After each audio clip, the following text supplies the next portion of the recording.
ಈಗ ಮತ್ತೊಂದು ಕಡೆಗೆ ಮುಖ್ಯಮಂತ್ರಿ ಡಿ ಕೆ ಶಿವಕುಮಾರ್ ದೆಹಲಿಗೆ ತೆರಳಿ ರಾಹುಲ್ ಗಾಂಧಿ ಸೋನಿಯಾ ಗಾಂಧಿ ಅವರನ್ನ ಭೇಟಿ ಮಾಡಿ ಹೈ ವೋಲ್ಟೇಜ್ ಮೀಟಿಂಗ್ ಮಾಡ್ತಾ ಇದ್ರೆ ಈತ ಮತ್ತೊಂದು ಕಡೆಗೆ ನಾಗೇಂದ್ರ ದೆಹಲಿ ಪ್ರವಾಸ ಬಹಳ ಕುತೂಹಲವನ್ನ ಕೆರಳಿಸಿದೆ ನೋಡಿ. ಕೇಸ್ಗಳ ಫೈಲ್ ಹಿಡಿದು ದೆಹಲಿಗೆ ಹೋಗಿದ್ದಾರೆ ನಾಗೇಂದ್ರ. ಬಿಜೆಪಿ ವಿರುದ್ಧ ಕೌಂಟರ್ ಪಾದಯಾತ್ರೆಗೆ ಕೈ ಪ್ಲಾನ್ ಮಾಡ್ಕೊಂಡಿದೆ. ಬ್ರೇಕಿಂಗ್ ಲಭ್ಯವಾಗ್ತಾ ಇದೆ. ಹೈಕಮಾಂಡ್ ಮುಂದೆ ವಿಚಾರವನ್ನ ಪ್ರಸ್ತಾಪಿಸಿದ್ದಾರೆ ನಾಗೇಂದ್ರ ಅನ್ನುವಂತಹ ಮಾಹಿತಿ ಗೊತ್ತಾಗ್ತಾ ಇದೆ.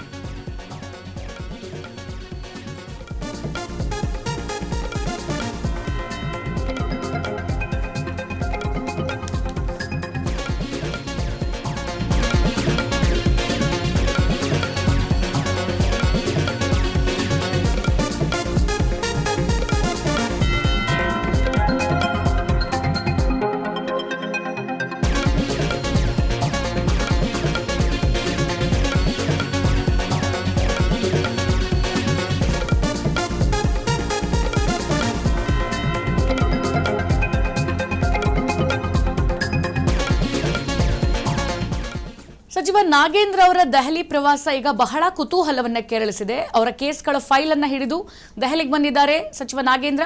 ಬಿಜೆಪಿ ವಿರುದ್ಧ ಕೌಂಟರ್ ಪಾದಯಾತ್ರೆಗೆ ಕೈ ಒಂದ್ ಕಡೆ ಪ್ಲಾನ್ ಕೂಡ ಮಾಡ್ಕೊಂಡಿದೆ. ಹೈಕಮಾಂಡ್ ಮುಂದೆ ಈ ವಿಚಾರವನ್ನ ಪ್ರಸ್ತಾಪಿಸಿದ್ದಾರೆ ನಾಗೇಂದ್ರ ಅವರು. ಸೆಪ್ಟೆಂಬರ್ 1ರಿಂದ ರಾಯಚೂರು ಟು ಬಳ್ಳಾರಿ ಬಿಜೆಪಿ ಪಾದಯಾತ್ರೆಯನ್ನು ಹಮ್ಮಿಕೊಂಡಿದೆಯಲ್ಲ, ನಾಗೇಂದ್ರ ರಾಜೀನಾಮೆಗೂ ಆಗ್ರಹಿಸಿ ಬಿಜೆಪಿ ಈ ಒಂದು ಬಳ್ಳಾರಿ ಚಲೋ ಹಮ್ಮಿಕೊಂಡಿರುವಂತದ್ದು. ಬಿಜೆಪಿ ಪಾದಯಾತ್ರೆಗೆ ಟಕ್ಕರ್ ಕೊಡೋಕೆ ನಾಗೇಂದ್ರ ಮಾಸ್ಟರ್ ಪ್ಲಾನ್ ಮಾಡಿದ್ದಾರೆ ಅನ್ನುವಂತಹ ಮಾಹಿತಿ ಗೊತ್ತಾಗ್ತಾ ಇದೆ.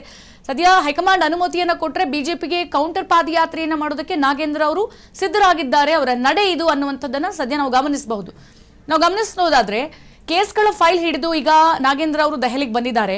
ಅವರ ವಿರುದ್ಧ ದಾಖಲಾಗಿರುವಂತಹ ಕೇಸ್ಗಳ ವಿವರದ ಜೊತೆಗೆ ದೆಹಲಿಗೆ ನಾಗೇಂದ್ರ ಅವರು ಬಂದಿರುವಂತದ್ದು. ಅಂದ್ರೆ ವಾಲ್ಮೀಕಿ ಅಭಿವೃದ್ಧಿ ನಿಗಮದಲ್ಲಿ ಕೋಟ್ಯಾಂತರ ರೂಪಾಯಿ ದುರುಪಯೋಗ ಪಡಿಸಿಕೊಂಡಿದ್ದಾರೆ ಅಂತ ಹೇಳ್ಬಿಟ್ಟು ಬಿಜೆಪಿ ಏನು ಆರೋಪ ಮಾಡ್ತಾ ಇದೆಯಲ್ಲ, ಆ ವಿಚಾರಕ್ಕೆ ಸಂಬಂಧಪಟ್ಟಂತೆ ಕಂಪ್ಲೀಟ್ ಫೈಲ್ ದಾಖಲಾಗಿರುವಂತಹ ಕೇಸ್ಗಳು ಎಲ್ಲ ತಗೊಂಡು ಬಂದಿದ್ದಾರೆ.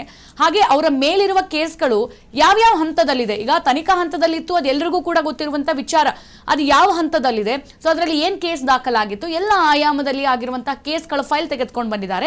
ಮತ್ತೆ ರಾಮುಲು ಜನಾರ್ದನ್ ರೆಡ್ಡಿ ವಿರುದ್ಧ ಯಾವ ಪ್ರಕರಣ ಇತ್ತು, ಈಗ ರಾಮುಲು ಜನಾರ್ದನ್ ರೆಡ್ಡಿ ಇಬ್ರು ಕೂಡ ಬಿಜೆಪಿಯಲ್ಲಿ ಇರುವಂತವರು. ಸೊ ನನ್ನ ಒಂದು ವಿಚಾರ ಇಟ್ಕೊಂಡು ಇಷ್ಟು ದೊಡ್ಡ ಷಡ್ಯಂತ್ರ ಮಾಡ್ತಾ ಇದೆಯಲ್ಲ ಬಿಜೆಪಿ ಪಕ್ಷದಲ್ಲಿರುವಂತಹ ರಾಮುಲು ಜನಾರ್ದನ್ ರೆಡ್ಡಿ ವಿರುದ್ಧ ಎಷ್ಟು ಪ್ರಕರಣ ಇದೆ, ಆ ಕೇಸ್ ಯಾವ ಹಂತಕ್ಕಿದೆ, ಆ ಫೈಲ್ಗಳನ್ನು ಕೂಡ ತೆಗೆದುಕೊಂಡು ಬಂದಿದ್ದಾರೆ ನಾಗೇಂದ್ರ ಅವರು ದೆಹಲಿಗೆ.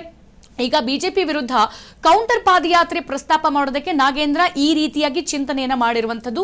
ಸೊ ಹಾಗಾಗಿ ಹೈಕಮಾಂಡ್ ಒಂದು ವೇಳೆ ಅನುಮತಿಯನ್ನ ಕೊಟ್ರೆ ಬಿಜೆಪಿಗೆ ಕೌಂಟರ್ ಪಾದಯಾತ್ರೆಯನ್ನ ನಾಗೇಂದ್ರ ಅವರು ಹಮ್ಮಿಕೊಳ್ತಾರೆ.